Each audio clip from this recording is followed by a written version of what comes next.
Hello, everyone, and welcome to my first news update. I have decided that I'm going to be posting a news update every week. This is much faster just tuning into Zoom and doing a video update rather than writing it down. I keep telling myself I'll start a newsletter. I still haven't. I'm sure I will at some point because I love to write. But at this point in time, things are, there's just so much happening and so much interference, so much hacking, sabotage, etc. So I decided I'm just going to get in front of the camera on my computer and just do a little video update. So today is the 3rd of July, 2018.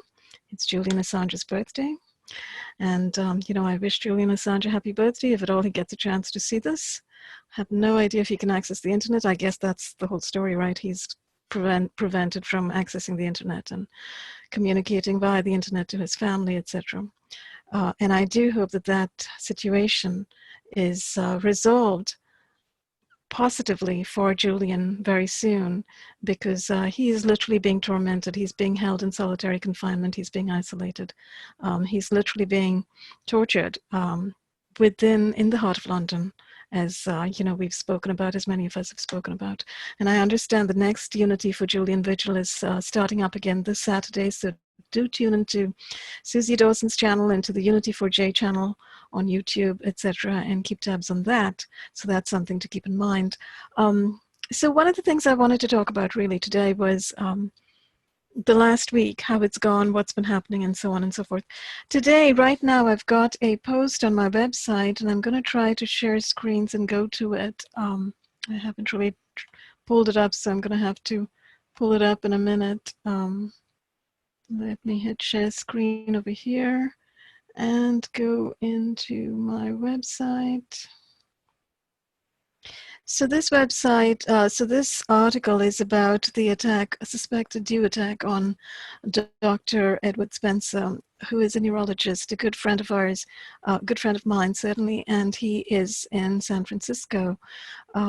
He's now in a hospital in San Francisco. He's still getting care. He's much better. He left a message on my cell phone, which I was just getting ready to play on this podcast, on this little news update podcast. And as I was trying to play it and, hook up a little speaker to it, the message was wiped. So I'm yet to go on to the T-Mobile website and see if the message is still there, etc., etc. Who knows? I don't know if it's going to be there. But I will indeed talk to him very soon. As soon as, we can do a podcast or even a mini update, I'll do little mini updates from his hospital room as and when he can do it. Of course, I'm getting all sorts of messages over here to try to stop me from doing what I'm doing. But I'm going to plow ahead and finish this little update. So this article is really about what happened to him a week ago. He had a very bad attack and he, was rushed to the hospital with bleeding. And he thinks it is a DU attack, but he's also naming some little device that he purchased off the internet, which was sold as a Tesla technology EMF protection device off of Amazon for about $350. Now, I haven't, identified this device. I couldn't find it initially. When I did a search, I'm going to have to do a bit of a longer search and try to locate it, or, wait for him to provide the information. He hasn't been in great shape. So one of the things he reported was that not merely was he fit physically, he had brain discombobulation. He was, in a state of confusion, etc., which has never happened before. Now, Dr. Ed Spencer is a very smart person indeed, because you remember his background is, Yale and Stanford, and work as a neurologist for many years. He was a researcher into the vaccines, and he in fact reports being attacked in a similar way when he was just getting ready to go to Kuala Lumpur to give a presentation on the swine flu vaccine, probably 20 years ago. So he is currently also a researcher on human history, on the origins of humans. He's got some interesting theories. I gather they have something, they are connected with McToney's theories about crypto-terrestrials and so on and so forth, which he has always stated are apparently is treading into the kind of territory that the powers that be don't want people to know about. And so that's one of the reasons he says that his work was somewhat, censored. And of course, he reports being hit when he started publishing and speaking out about his theories, which he started to do again. And I do hope he can, continue and put his theories out there. Because, of course, in this mix, it's interesting to hear everybody's point of view and everybody's information. So I wanted to call people's attention to this article and let people know, if you've never heard of directed energy weapons, this is a good article. It offers an opening. It offers a little bit of an introduction, just an opening for you to start looking into it a little bit deeper. The mainstream media coverage of the Cuba-China sonic attacks, is laughable and is a big joke. So anybody who is actually following those articles and imagining that they are publishing the truth, please just Google directed energy weapons yourself. Google electronic weapons, which is the military term for electromagnetic weapons that are being used. Google non-lethal weapons, dual-use technologies, crowd control technologies, and you'll get a lot more of the real truth as to the use of these weapons, the operation of these weapons, and the fact that the DoD and the DOJ have been working mutually and together on developing these weapons for a very long time. And so these weapons are indeed in the local police department. Some of them we know as conducted energy devices, as long-range conducted energy devices, the kind of tasers and other kinds of long-range energy weapons that can produce electroshocks in a person's body or electrovibrations in a person's body. So this article points to all of that information. Doctors and psychiatrists, sadly, are the ones who are the most in the dark and clueless and uninformed because they read the New York Times and they think it's publishing the truth. Sadly, that's the sad state of affairs here. The New York Times is a propaganda wing of the CIA, just as the Washington Post is. And if people do not know this, they need to wake up and find this out. So it's remarkable that I really wanted to get on here today and not do my news update, but just do a focus on this article and play this recording, and this recording has been wiped. So what I wanted to do is also talk about something else that's been going on. On Friday, I did 2 podcasts. One was with Dr. Eric Hallstrom, and I'll show it over here and maybe play a little bit of it. This is a new series called Global Gestapo. We pondered very much about the name, whether to call it, Stop the American Gestapo, or The American Gestapo Must Be Stopped, and then we decided, no, it's actually global. It's not American, really. It's both American and global. So let's call it the Global Gestapo. And it's just a series that promises a journey of discovery for both of us through conversation as we bring forward a lot of information, very much directed by Dr. Karlstrom's own research and his work on his website, and also, by my own interests in trying to delve into the history of the CIA and the FBI and how we are in this country, the state that we are in today. So we started with talking about Kay Griggs's disclosures about the deep state through her experience as the wife of a colonel in the Marine Corps who is very connected, very higher up, and had connections to all of these guys who were involved in things like 9/11 and so forth. Dr. Karlstrom has come up with a name for the Phoenix operations, or the Phoenix operations, or the Gladio operations, or the MC Chaos operations, or the COINTELPRO operations, or a combination of all of these that are currently underway in the USA today. And his name is Gog's New Gestapo, and he spells out what that acronym stands for and so forth. And I'll play a little clip before I move on to the other video that I did this last week. Who is angry about the corruption and the theft? The answer is to weaponize them in support of their next round of stealing. It's quite clever political judo. The targeted individual phenomenon is both prototyping to help determine the best way to electronically control, manipulate, or slow assassinate people. But it also specifically targets people who would be very influential energetically or as quiet opinion leaders, and who are difficult to compromise and to get to do inhuman things. Very clever if you want to do, if what you want to do is control the morphogenetic field. Okay, that's a biological term from Rupert Sheldrake she throws in.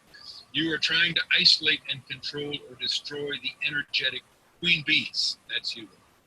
And you. Yes, I'd be the male side of the queen.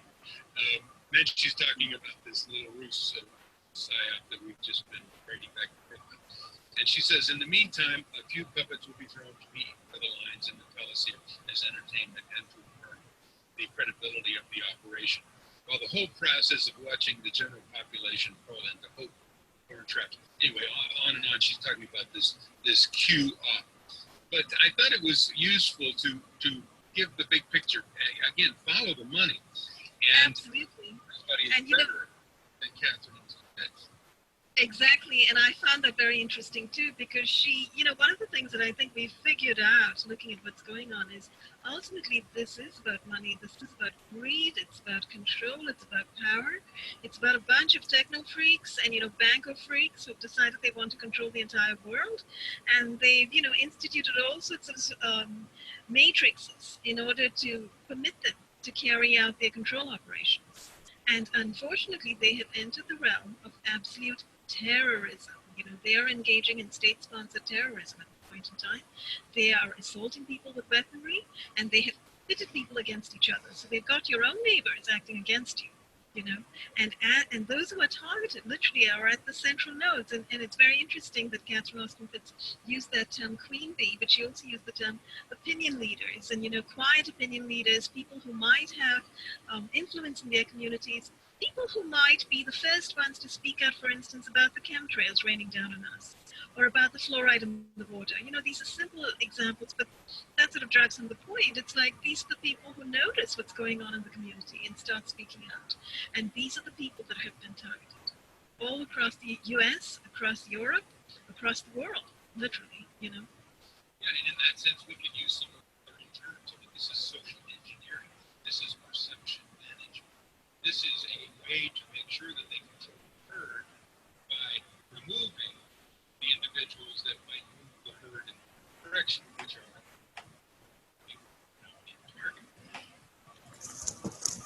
So that's a very interesting conversation, and I do recommend that everybody go and watch it. We had a very interesting really focus over there because we went all across the board, although we stayed focused with Kay Griggs, and what Dr. Coster was doing over there was reading out a little bit from an email from Catherine Austin Fitts. Fabulous information. I need to publish on my website. Of course, I'm going to have to ask her permission before I do that, but I will try to do that. The other interview I did on Friday was with Anais Salas, who is from Living Lesson Libraries, and she's also got another website called Source Solutions Essences, and she's a life coach and a healer, and she is an energy healer, and she's also psychic. And so it was a very interesting conversation talking about the ways in which she lives her life, sees the world, her perspective on consciousness, on our collective consciousness, on our individual consciousness, how each one of us can make a change. And that morphogenetic field that Catherine Austin Fitts talked about is something that Anais also talks about.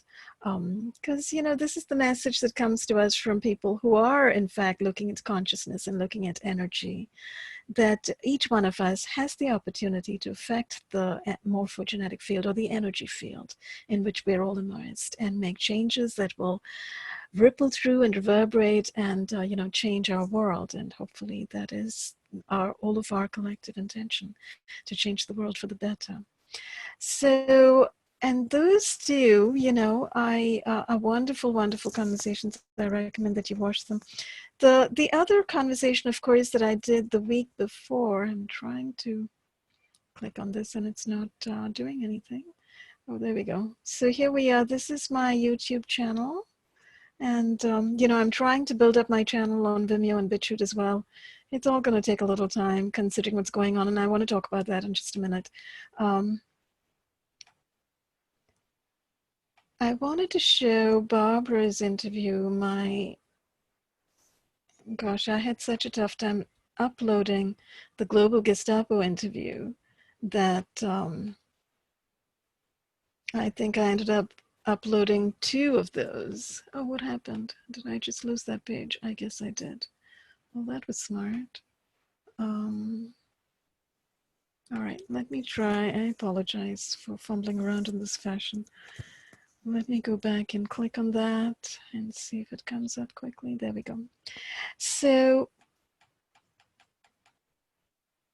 I can't seem to. All right, there we go. That's better.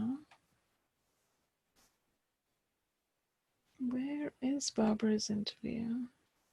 Okay, here it is. Report number 72, part 6, CIA whistleblower Barbara Hartwell. Now, I wrote a... And welcome to this evening's edition of Ramola Reports. I'm here this evening again. I wrote a little post about this and put it on my website because here's what I really wanted to talk about in this little update. I am being incredibly hampered and cyber hacked as I do these podcasts currently. And no doubt that's something I've been experiencing all along while I've been running my podcasts, but currently, the last few weeks, it's really ramped up. Literally, I can feel ELFs in the room, very, very soft vibrations. It's almost like very low sound or very low sonic vibrations that are kind of filling the room and vibrating everything inside, including the computer. I'm currently using a laptop, but I was using a desktop for these other interviews, and everything was vibrating. The desktop was vibrating and all the shielding that I had around it, because I've learned enough to know at this point that, I need to shield to some extent, shield my equipment. And by the way, it does work. There are lots of people come along and tell me, oh, shielding your equipment doesn't work. Sorry, it does work. And I just do what works and, try to figure it out later. Anyway, so I've been hampered extensively. So after I did this podcast, which was interfered with and interrupted as we were doing it, the recording was also tampered with, and I've written about that on my website. It's on this article that introduces this particular podcast. And, noises and static were put on the recording on my desktop, and the stuff the recording that I tried to download from the server appeared to have been changed around, so it didn't even the whole recording didn't occur as I had seen it on my screen. So I had to go and produce it a little bit, which you can tell if you go in and look at it. So all of this was happening, and as I was trying to produce and finish it up and post it, my desktop was being frozen, so it took forever. Everything took forever. Downloading the file, working on the file, took days and days and days. This is what happened also with the Global Gestapo podcast and with the Nice Solace podcast. Total freezing. This is like cyber assault and cyber battery, really, because it is a complete black holing of my time and energy, no doubt. And, I strive to stay super patient as I'm working on these podcasts. But I have decided I'm going to start speaking out and letting everybody know what's going on here. So as I'm trying to inform the world and trying hard to bring forward people who are doing a whole bunch of great research and excavation and speak their minds, I am being sabotaged and censored. So I'm doing this to let people know that there are major forces here. We're talking about the deep state, we're talking about the FBI, we're talking about the jokers who have bribed my neighbors, who are currently parked in my neighbor's driveway, and who are sending literally, military-grade electronic weapons into my room to stop my computers from functioning, to stop my brain from functioning, no doubt, because, they hit the brain as well. And they've been frequently assaulting the head and the face in particular with their little microwave pulse weapons, and the heart. because the last couple of weeks, especially, them hitting my heart is nothing new. They've been doing it for years now, for literally 3 years. And I've been somewhat reticent about speaking openly about it, except recently a few times on Technocrime Fighters Forum.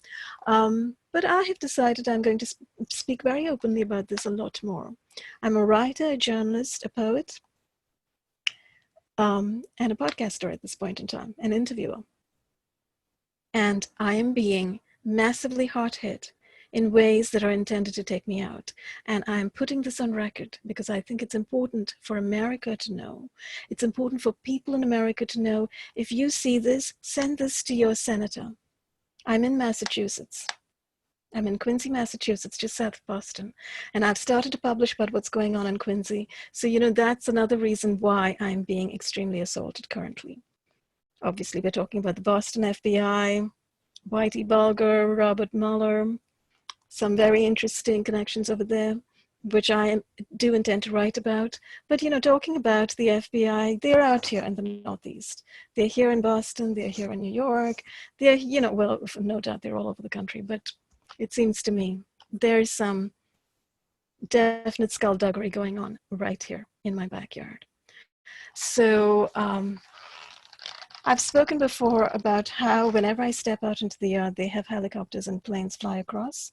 They've been doing that, especially since doing the Global Gestapo podcast. So obviously this is not going to stop me. What I'm doing right now is something I've been doing for 4 years. I've just been publishing the truth. I've been excavating information and putting it out there. And the people who are doing this are doing something that's extremely criminal because they are using radiation weapons, spectrum weapons, to assault people. And this needs to be publicly known. Americans need to know. The world needs to know. So this is why I do what I do. And I've decided I'm going to do a news update just to let people know what's going on here, not just the podcast that I'm putting out, but what's going on as I'm trying to do my work and put the podcast out and do my writing. I've been unable to do half the writing that I want to do, or half the writing that's on my plate that I need to do. I've been unable to do the other podcasts that I need to do because of this black holing of my time. And this is obviously very deliberate, This is very deliberate. So, and I'm doing this to let people know that these forces who are positioned against humanity are working very hard to keep the truth from getting out there. So it really depends on the intensity, the resolve, and the determination of people like me to simply persist and to keep doing it, to keep speaking out, to keep writing, to keep publishing, to keep doing interviews. And that's sort of who I've become and who I am. I'm not going to stop. And they know it. So I'm just putting it out there. So thanks, everybody. I'm going to stop at this point. I could probably go on talking, but I won't. I'll wish you all a very good night. And, I promise to be back week to week and do this as a weekly newscast. And just to kind of talk about what's going on. All right. Thanks so much. And if you're watching this, if anybody's watching this, and I will stop screen share first. And then, oh boy, what do I do? Okay, here I am back again. All right, at this point I have to stop recording. So thanks so much. Have a good night. See you another time.